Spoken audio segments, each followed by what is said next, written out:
All right. Hey, everyone. Thanks for tuning into this episode of the Mindful Steward podcast. I haven't been at this for a little while now. Just been taking a bit of a break to kind of focus on some other projects that I had.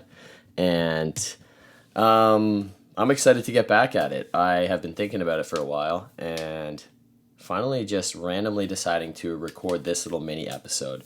I think it's something I want to experiment with, is just recording little chats with people. This one's just going to be myself, but it's going to be just a little topic just to get me back in the swing of things about a topic that I've written a lot about on my website and on Medium. And it's just the theme of overstimulation. I think there are a lot of people in our world who are starting to think about this more and more.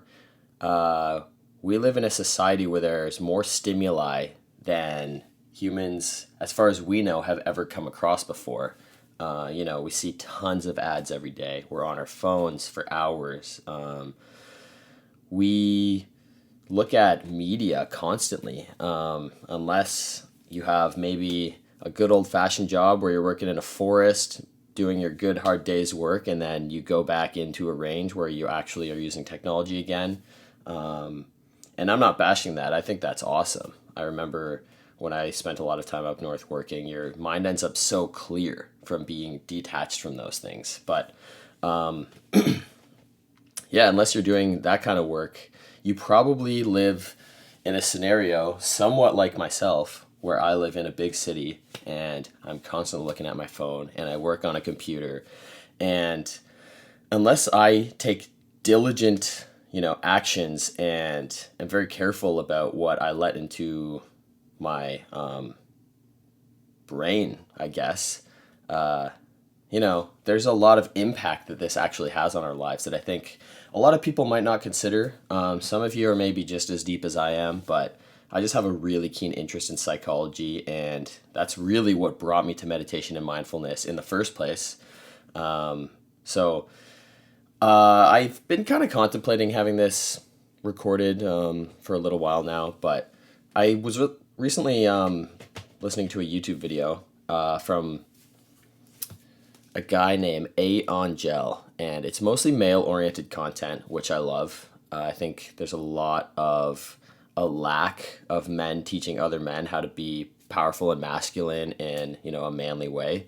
I think those are really how us guys feel confident and happy and actually progress in a way that makes us feel constructive and confident. So I love his content, but I think if you're a woman, you might not necessarily view it the same way that I do. But regardless, he put out similar to maybe what I'm doing now, but just a little episode talking about how he recently learned the biggest lesson that he's come across in a long time. And he just mentioned one quote that really kind of struck me and made me want to record this. And it was that basically, if you don't spend enough time alone focusing on yourself, and not only yourself, but literally just in solitude, where you can kind of listen to the thoughts in your mind and listen to your intuition and get kind of in touch with that, then probably what you're doing is just consuming and consuming and consuming content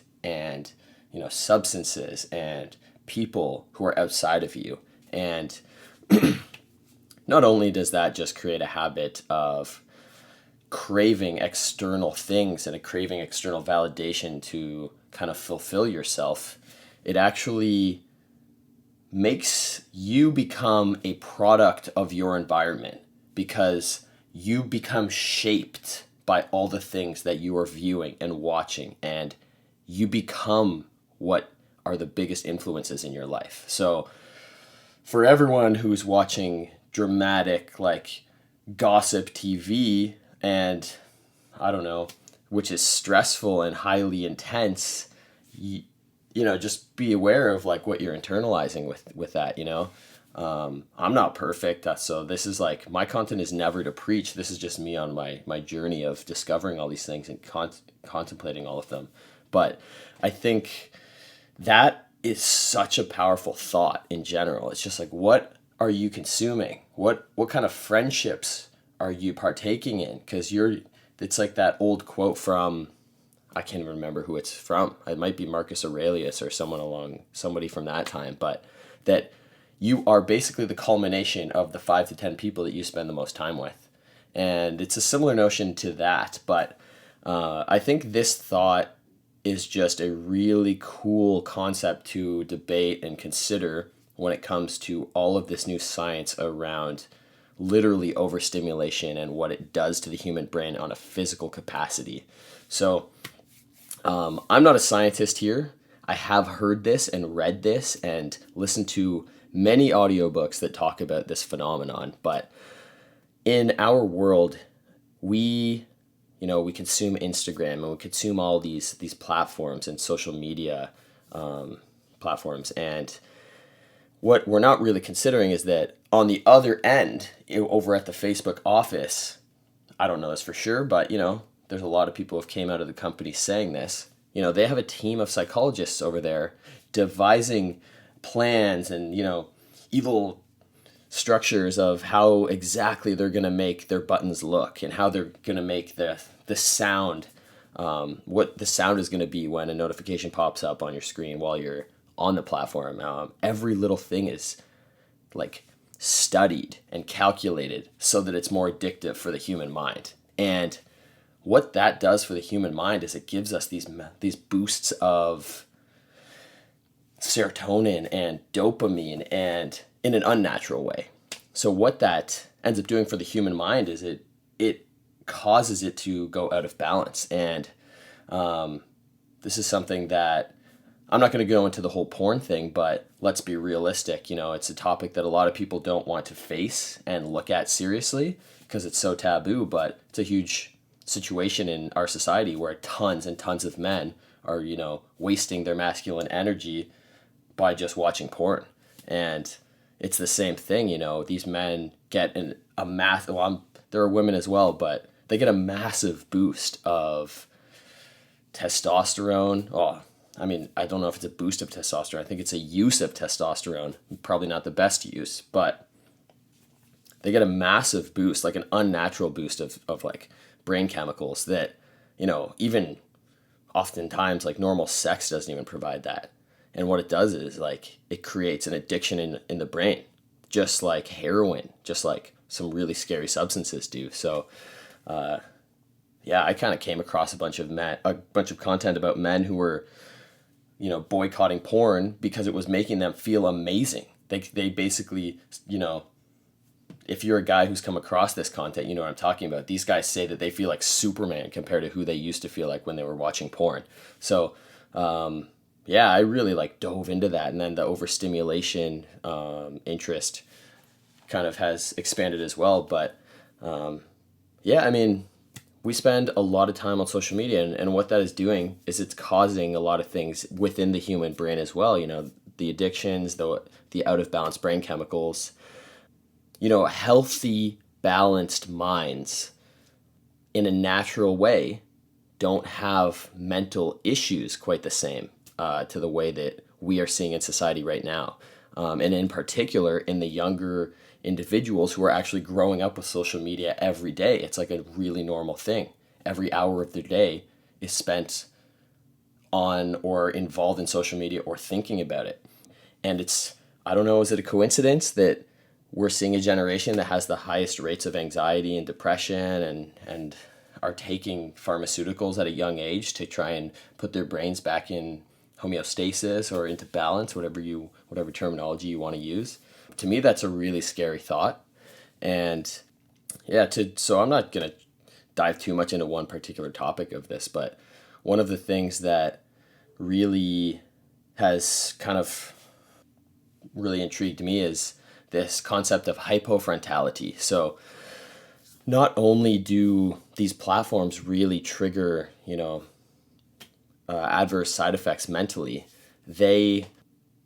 and by the way, like these things have been researched. I'm not just kind of drawing conclusions. I wish I was sitting here with all the resources I've ever came across so that I could reference them for those, reference people who need that kind of information. But yeah, like these things like anxiety, depression, ADHD, these things are all being linked back to overstimulation. So they're being linked directly to porn, hours spent on social media, the specifically more addicting social media platforms. And this is due to the phenomenon of hypofrontality partially.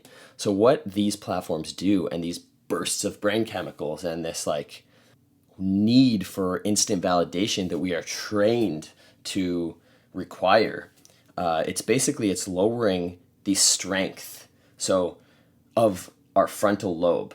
And hypofrontality is like, your frontal lobe is not as, I wish I knew the brain terminology here as well. Again, this is something I'm just on the fly wanting to talk about, but there's a specific terminology. I think it's that the activity in your frontal lobe is much less pronounced. Either that, or it's something along the lines of a healthy brain has activity kind of sparking all around it. And people who are more addicted to social media or who are overstimulated tend to have more action just in the frontal lobe. I think that might be the case. And so, yeah, I mean, it's literally training the physiology or the makeup and the way that our brains are structured, the way that we are consuming things in our world. And so I've recently really come across, this is literally where my giant interest in meditation has emerged.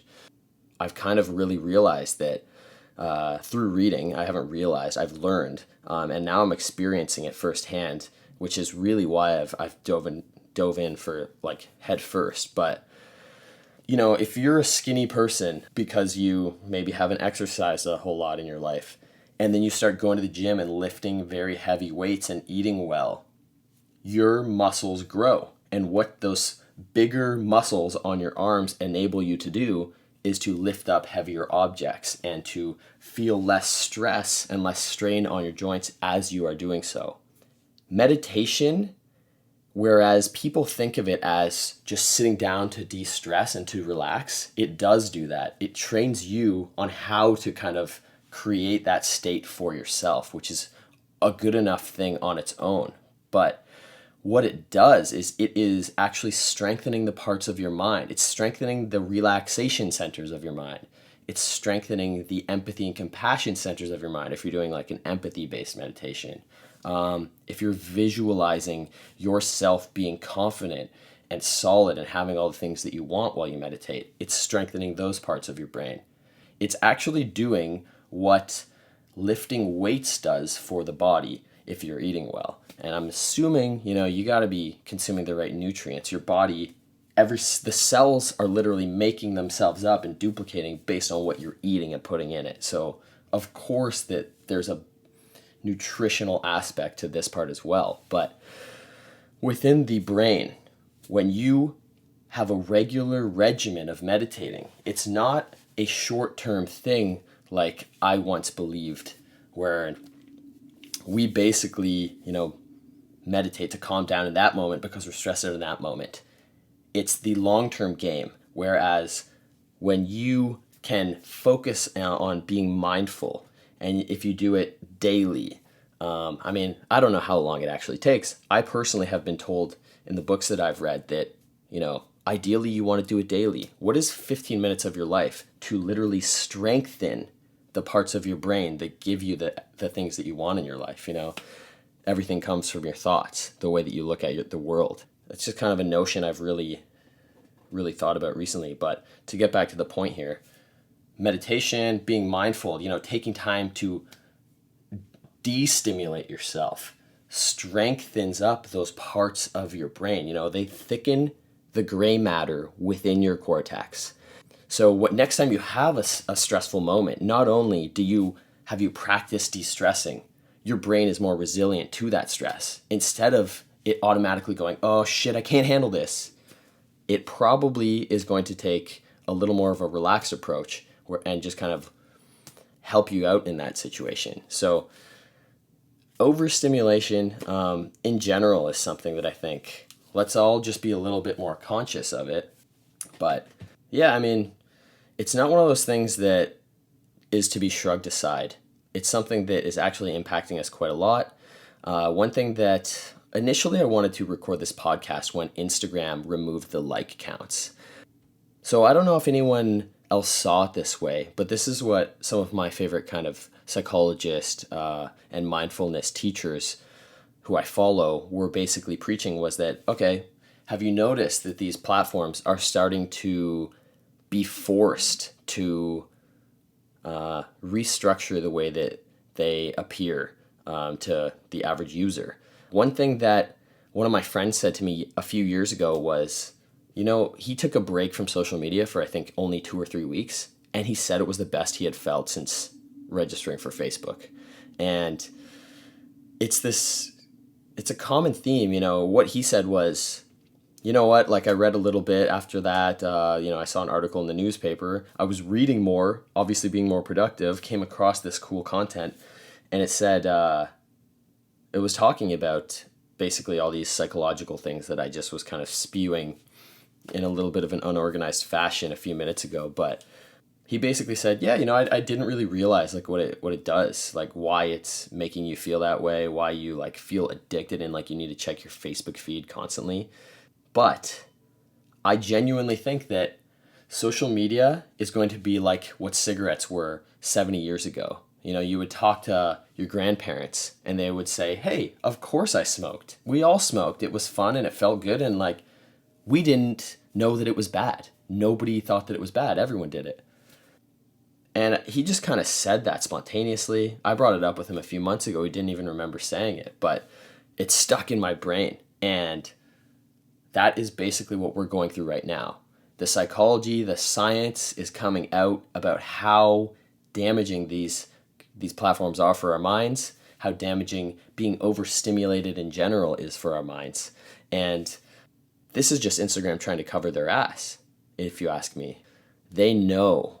They're starting to know that the jig is up, society is catching on. This is one of the awesome things about living in a sharing economy where the internet is unpatrolled. It's kind of a beautiful thing. People just can't get away with things for forever. So we know what's going on now, and it's just kind of a cool thing to think that we don't have to be the slave to these systems or anything. That might have been a little bit of an aggressive way to put it, but, being mindful of how much we stimulate ourselves. It's been said time and time again that we only have a certain amount of mental capacity in a day, mental energy to be like utilizing and putting towards things. So there's a lot of people who have basically tried to create models for living because, if you have your models for living set in stone, then it gives you then decisions take less energy out of your mind and you can feel calm and relaxed. And this is where a lot of, value systems show up in our society in general. It gives people that ability to be calm and know that they can make decisions on their own and with ease. And that's kind of what I think mindfulness is in its own way. It's just, okay, take the time for yourself, listen to your own internal dialogue from time to time. If you are someone like me, I live a high-paced, fast-paced lifestyle, I should say. I'm an introverted person. I love my alone time. I love taking those moments for myself, and I prioritize that. But not only that, like I live downtown Toronto where I feel like I'm constantly socializing, socially working on projects like this, socially connecting with like-minded people very often, and I'm also like very active. Like I don't have much time on the side to chill out, but taking 15 minutes twice a day to meditate has literally changed my life. I don't think I felt stress in like 6 months, more than maybe 3 times. And yeah, I still battle with it. I go on Instagram and I love the visual aspect of it. It really sucks me in. Get quite addicted to it, to be totally honest, and I'll just go on a bender for like a week and then fully deactivate it for another week or two, or delete it off my phone for weeks at a time. All my friends kind of know this, and it's a classic complaint to me from them when I don't answer their messages or anything. But yeah, like I just find that I need to do that. It keeps me very sane. It keeps me much sharper, and I feel a lot better when I don't even look at that. I feel much more present. And I think that's really what the whole point of it all is to be more present so that we can all enjoy what's going on in the moment right in front of us and be the best in those moments, because we want to be the best for the people around us. We want to make the most impact in our lives so that we can get the most value out of it and be appreciated the most that we can. At least that's what it is for me. So this is my little rant about overstimulation.